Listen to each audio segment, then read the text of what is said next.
तो दोस्तों स्वागत है आप सभी का XYZ मैथ के नए वीडियो में। तो आज के वीडियो में हम काफ़ी इंपॉर्टेंट टॉपिक पे बात करने वाले हैं। समदूरस्थ संख्याएं क्या होती हैं, ठीक है। दो परिमेय संख्याओं के बीच में आपको समदूरस्थ संख्याएं पूछ देता है।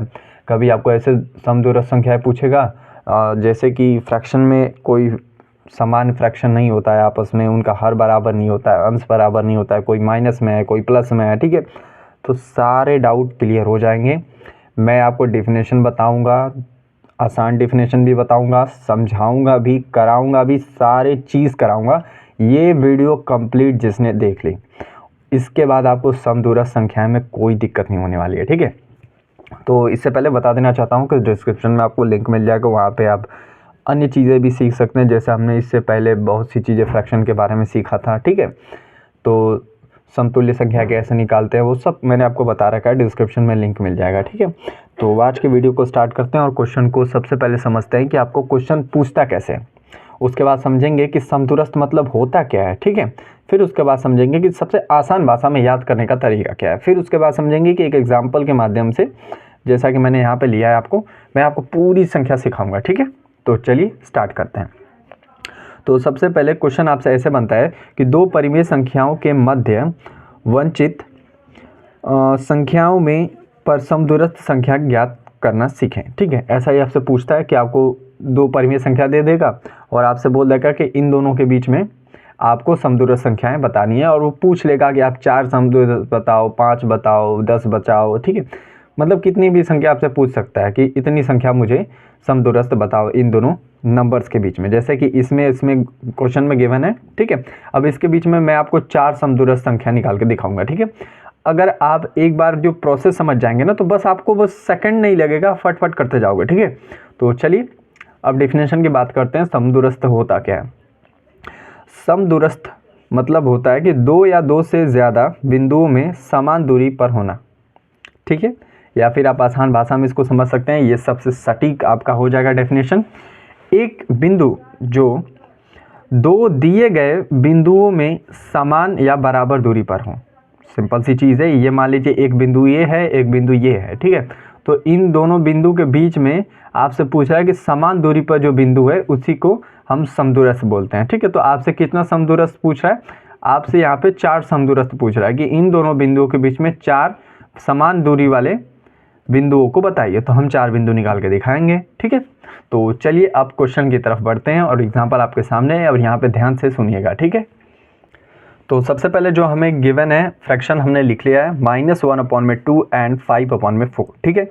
तो पहला काम आपका ये होता है कि सबसे पहले हर को बराबर किया जाता है। तो अंश हर क्या होता है पता ही होगा, ऊपर वाली संख्या को अंश बोलते हैं, नीचे वाली संख्या को हर बोलते हैं, ठीक है। तो अब मैं सबसे पहले इसका हर बराबर करूंगा। तो कैसे बराबर करूंगा? यहाँ पे 4 है तो मुझे यहाँ भी 4 चाहिए, ठीक है। तो एक काम करता हूँ कि मैं 2 से इसको गुणा कर दूंगा तो ये 4 हो जाएगा। और नियम हमारा ये कहता है कि अगर आप नीचे गुणा कर रहे हो 2 से तो ऊपर भी करना पड़ेगा, या फिर आप ऊपर कर रहे हो तो नीचे भी करना पड़ेगा, ठीक है। तो इससे मैं 2 से गुणा कर दूंगा। तो अब ये सेक्शन आपका बदल जाएगा फ्रैक्शन -2/4 एंड हो जाएगा आपका 5/4, क्योंकि हमने इसको नहीं छेड़ा है, इसको छेड़ा है। देखो अब यहाँ पे आपका हर जो है वो समान हो चुका है, 4 ठीक है। अगर आपका क्वेश्चन में अगर हर समान पहले से गिवन है तो आपको ये करने की ज़रूरत नहीं है, ठीक है। ये मैंने जानबूझ के किया कि एक ही क्वेश्चन में आपको सब कुछ समझा दूँ, ठीक है।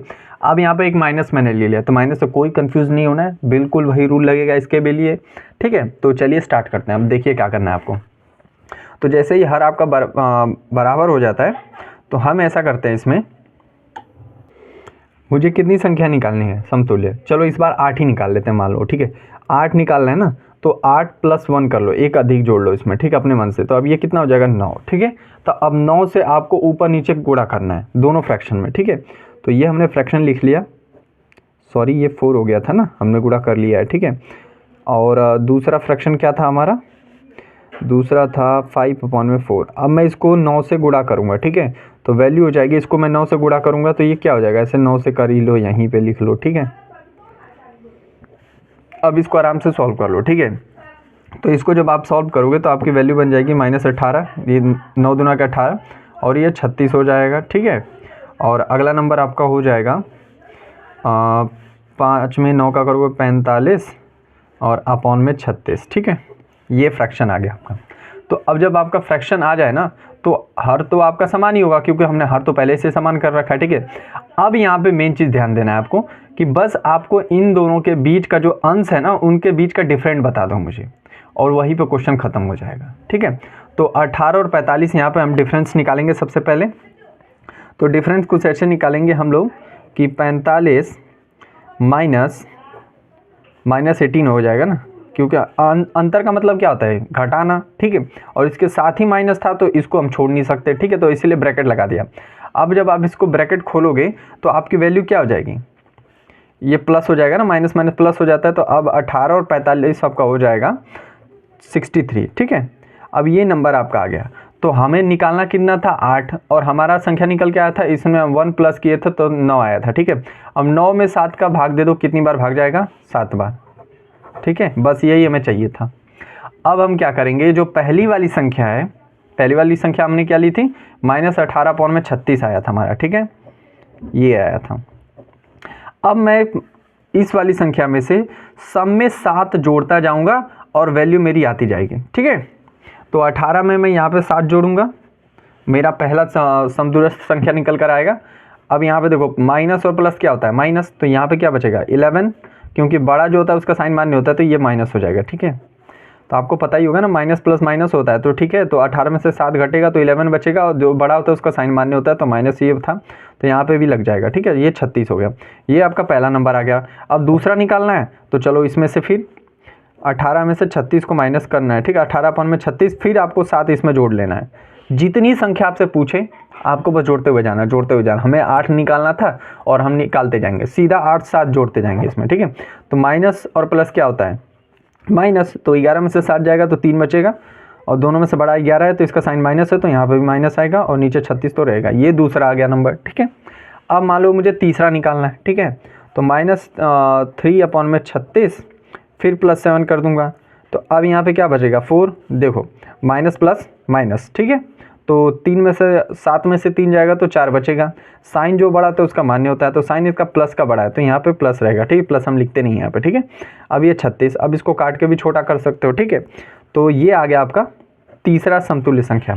अब मान लो आपको चौथा निकालना है, तो फिर से 7 माइनस 36 में से फिर आपको 7 जोड़ देना है, तो ये हो जाएगा 11 में आपका 36, ठीक है। तो आप ऐसे जोड़ते जाओगे जोड़ते जाओगे। एक चीज़ हमने गलती कर दी यहाँ पे, देखो यहाँ पे हमने क्या किया था, हमने जोड़ घटाने में माइनर सा गलती कर दिया, यहाँ पे माइनस और यहाँ पे प्लस माइनस था, ठीक है, ठीक है। तो 11 में से 7 जाएगा तो 4 बचेगा, मैंने यहाँ पे 3 कर दिया था, बस ये हमारी गलती हुई थी, ठीक है। तो ये छोटे छोटे गलतियाँ आप भी ध्यान दे दीजिएगा। अब यहाँ पे आ गया आपका ये संख्या, ठीक है। तो अब मैंने इसको कहाँ पे घटाया, अब सब में 1 बढ़ जाएगा, मतलब 1 घट जाएगा, ठीक है। तो ये 10 हो जाएगा और ये 3 हो जाएगा, ठीक है। और आगे इसको फर्दर आप निकालना चाहो तो फिर इसमें प्लस कर सकते हो 7, ठीक है। तो अगली संख्या निकल के आएगी आपकी 17/36, फिर आगे निकालते जाओ, आपकी मर्ज़ी, आप निकाल सकते हो जहाँ तक क्वेश्चन में गिवन है, ठीक है। तो आई होप आपको समझ में आ गया होगा, काफ़ी इंपॉर्टेंट टॉपिक था, ठीक है। तो आज की वीडियो में बस इतना ही रखते हैं, मिलते हैं अगले वीडियो में, तब तक के लिए पढ़ते रहिए। अगर वीडियो अच्छा लगा हो तो प्लीज़ लाइक और चैनल को सब्सक्राइब कीजिएगा।